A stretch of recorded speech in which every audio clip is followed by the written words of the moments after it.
Bismillahirrahmanirrahim. Assalamualaikum warahmatullahi wabarakatuh. Alhamdulillah nahmaduhu wa nasta'inuhu wa nastaghfiruh. Wa na'udzu billahi min shururi anfusina wa min sayyiati a'malina. May yahdihillahu fala mudilla lahu wa may yudlil fala hadiya lahu. Asyhadu an la ilaha illallah wahdahu la syarika lahu wa asyhadu anna Muhammadan abduhu wa rasuluh. Faqala Allah ta'ala fil Qur'anil Karim, a'udzu billahi minasy syaithanir rajim. Bismillahirrahmanirrahim. Ya ayyuhalladzina amanu kutiba 'alaikumusiyam kama kutiba 'alal ladzina min qablikum la'allakum tattaqun. Shadaqallahul azim. Jamaah salat subuh yang dirahmati Allah Subhanahu wa taala. Pertama-tama mari kita kembali bersyukur pada Allah. Pada pagi ini Allah telah memberikan keringanan langkah bagi kita untuk bisa hadir melaksanakan ibadah salat subuh setelah kita melaksanakan sahur bersama keluarga. Tentu kehadiran kita tidak semata-mata karena keinginan kita, tetapi memang adanya petunjuk dan hidayah dari Allah, dan kiranya setiap langkah, setiap gerakan kita melangkah insyaallah akan dicatat oleh malaikat Allah menjadi bagian dari amal ibadah kita di sisi Allah Subhanahu wa taala. Salam dan salam juga tidak lupa kita sampaikan pada Rasul yang kita muliakan, Nabi Muhammad sallallahu alaihi wasallam. Nabi Muhammad telah mengajarkan kita untuk melaksanakan ibadah puasa.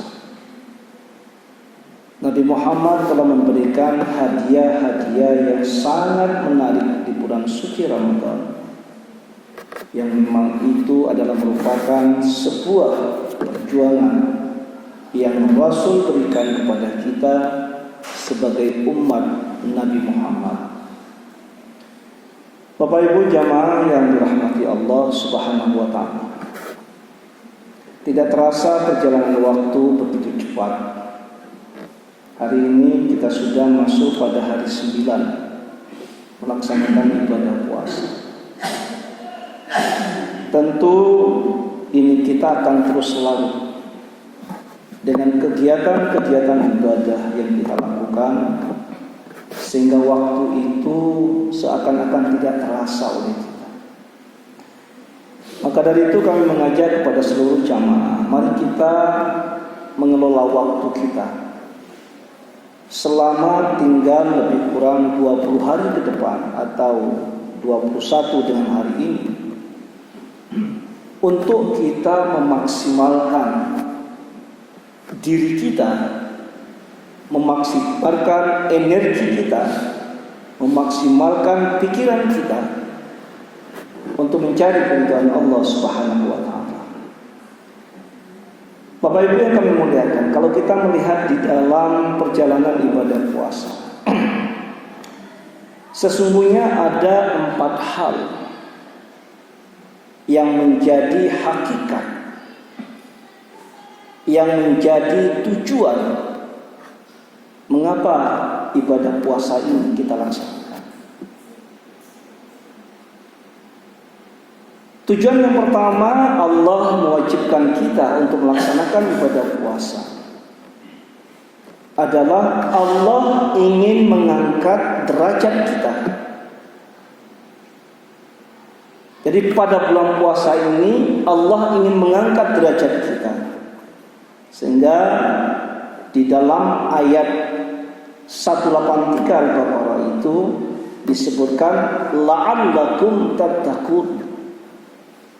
Mudah-mudahan dengan kita melaksanakan ibadah puasa, kita akan memiliki derajat yang sangat mulia, akan mendapatkan nilai-nilai yang sangat-sangat agung, yakni takwa di sisi Allah Subhanahu wa taala.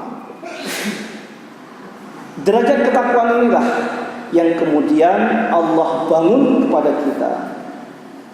Allah berikan jalan tol bagi kita untuk kita bisa enak beribadah. Bagaimana enak beribadah?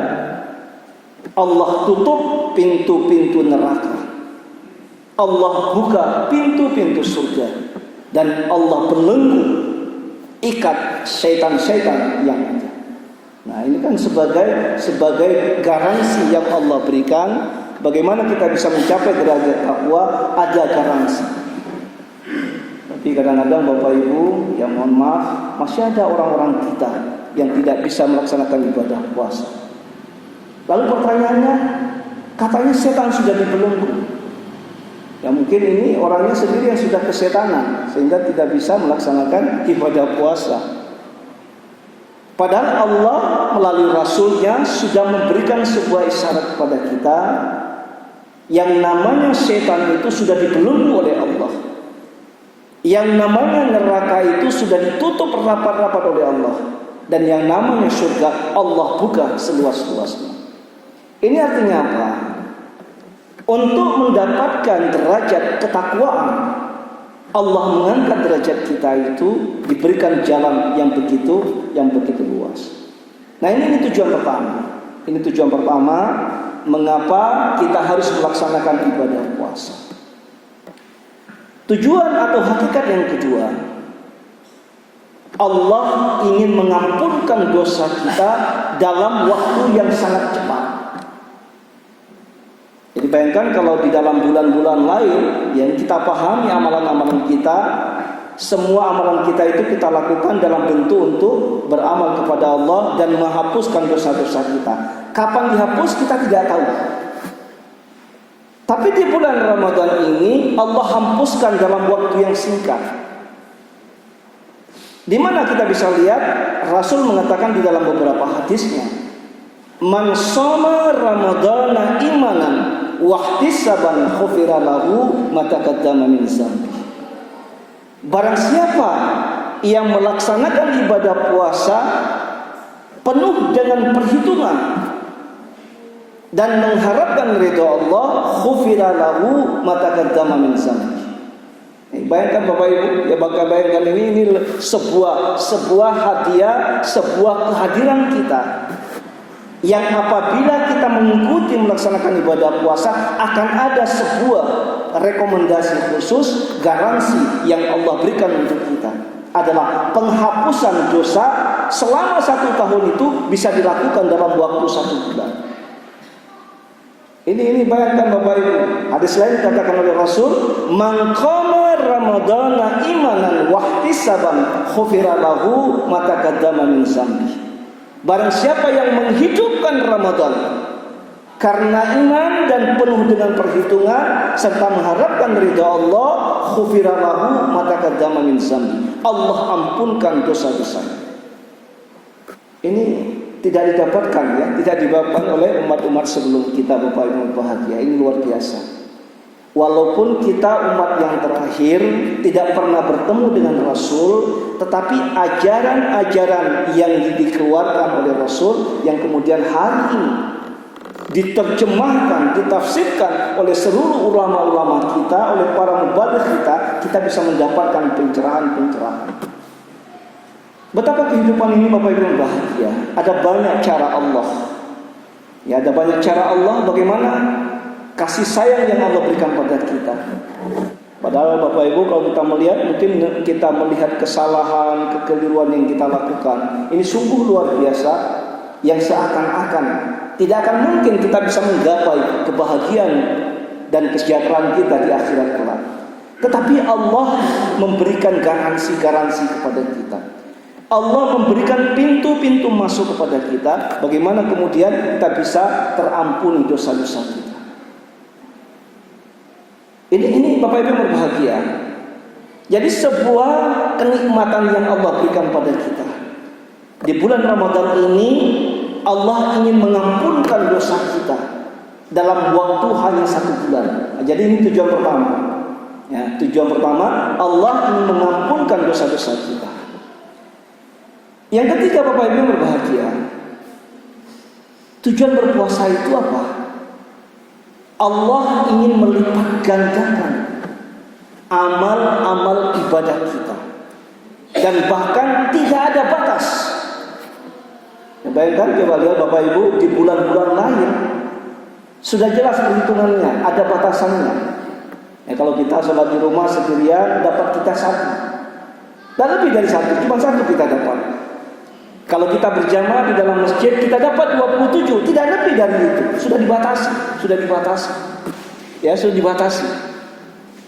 Tapi di bulan Ramadan ini kata Allah dalam sebuah hadis qudsi, seluruh amalan-amalan hambaku untuknya.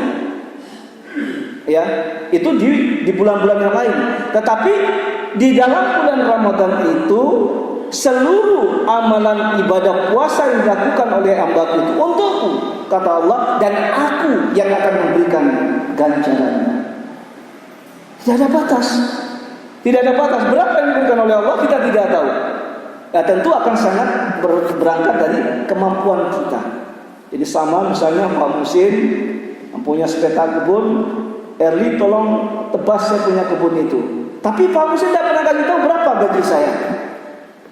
Tentu gaji itu akan saya miliki, akan saya dapatkan dari Pak Musin seberapa besar kualitas saya bisa mengerjakan dan melaksanakan pekerjaan kebun itu. Jadi sama seperti itu, ya seperti itu nilainya. Jadi Allah tidak memberikan gambaran berapa amal yang kita dapatkan di bulan Ramadan, tidak. Kenapa? Karena Allah mengatakan puasa itu, ya puasa itu untukku, kata Allah, dan aku yang akan memberikan ganjarannya. Allahu Akbar, luar biasa.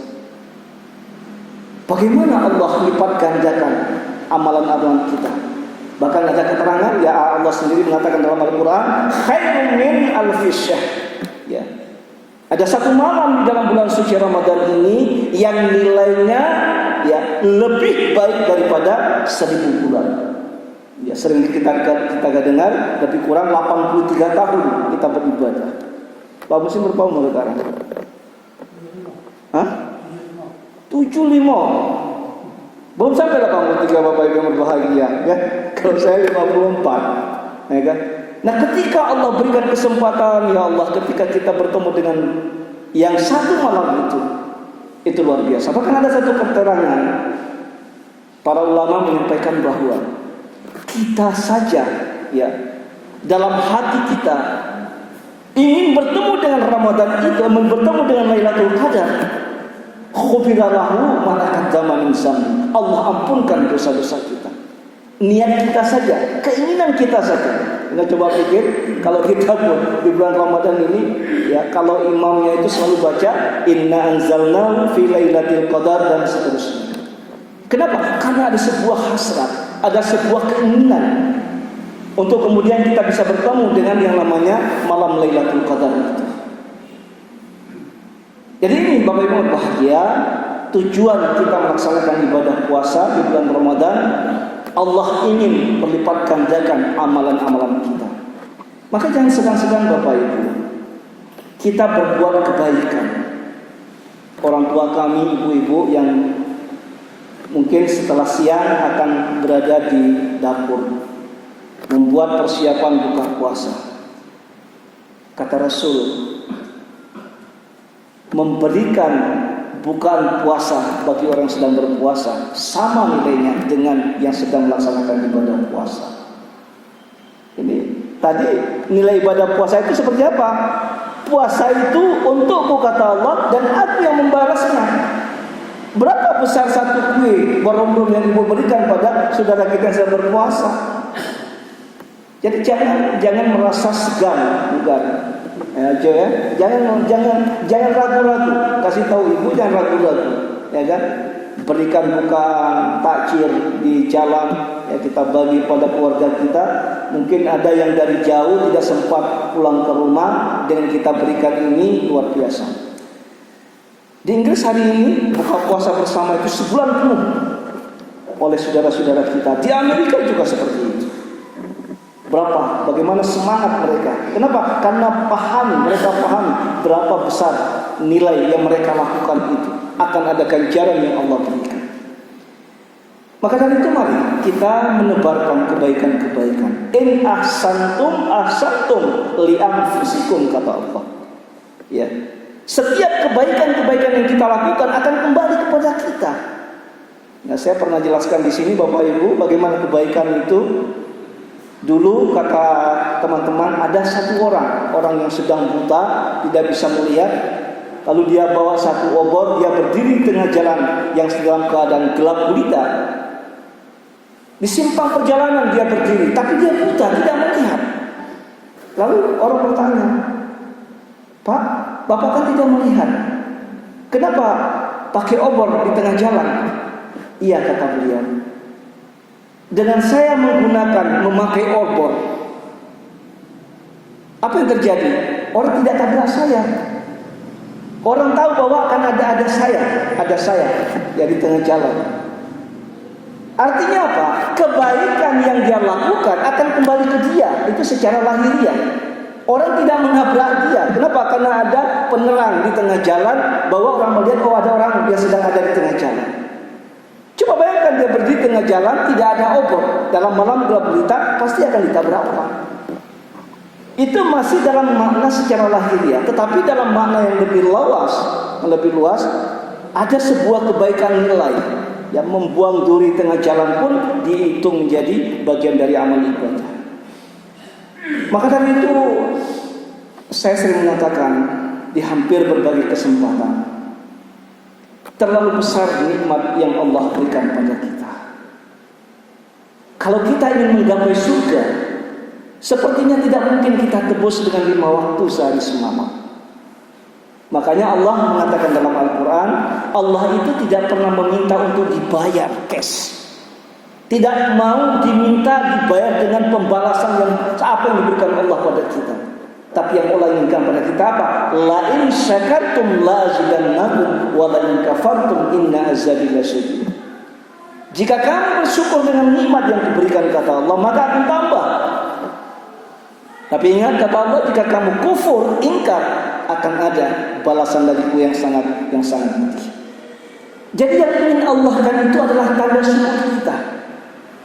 Ibadah puasa, sholat, dan berbagai amalan-amalan ibadah yang kita lakukan adalah bagian dari tanda syukur kita kepada Allah Subhanahu wa Ta'ala. Sudahlah, kita hilangkanlah perdebatan-perdebatan yang tidak perlu. Coba bayangkan kadang-kadang kita melihat di dalam WA grup-grup hari ini, ya kan? Ada teman-teman kadang-kadang, maaf para jamaah, ada kawan-kawan kadang-kadang, ketika dia tidak mengeluarkan kata-kata kotor, sepertinya dia tidak sehat. Ini kadang-kadang seperti itu ada teman-teman dalam grup kita punya grup A, grup B. Ada teman-teman satu, ketika dia kadang tidak memaki-maki, sepertinya dia tidak sehat. Sepertinya tidak sehat, Bapak Ibu. Nah bagaimana kita ingin bicara bahwa bagaimana kita bisa mendapatkan nilai yang terbaik dalam kehidupan kita. Jadi yang ketiga, bahwa tujuan puasa ini Allah ingin melipat gandakan amal-amal ibadah kita. Tujuan keempat apa? Tujuan ibadah puasa ini apa? Allah ingin mengekang hawa nafsu kita. Manusia punya nafsu dan berbeda dengan makhluk-makhluk Allah yang lain. Coba bayangkan selama 11 bulan dilepaskan nafsu kita semua.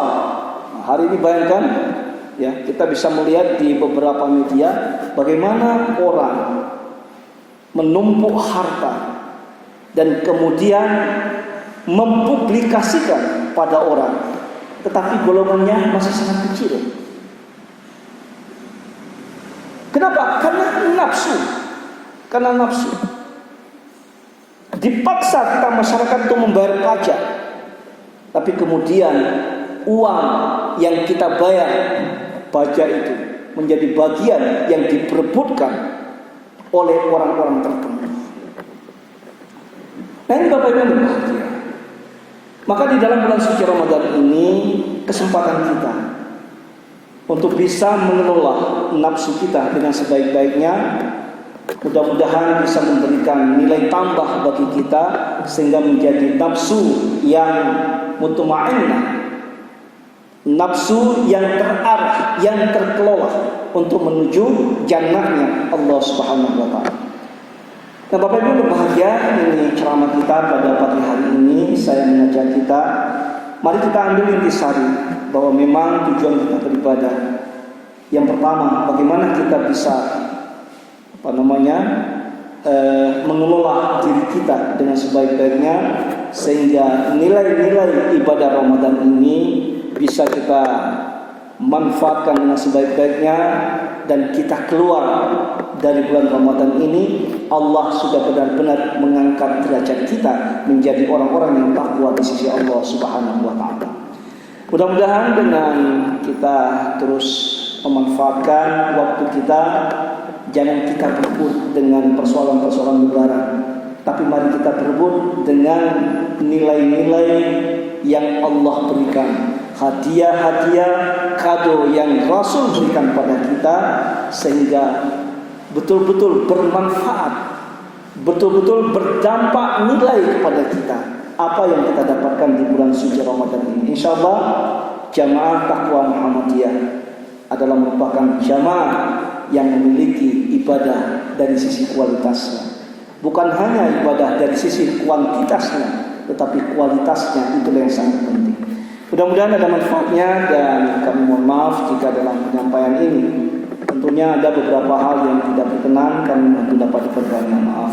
Hadanallahu wa iyyakum ajma'in billahi fi sabilil haq fastabiqul khairat. Assalamualaikum warahmatullahi wabarakatuh.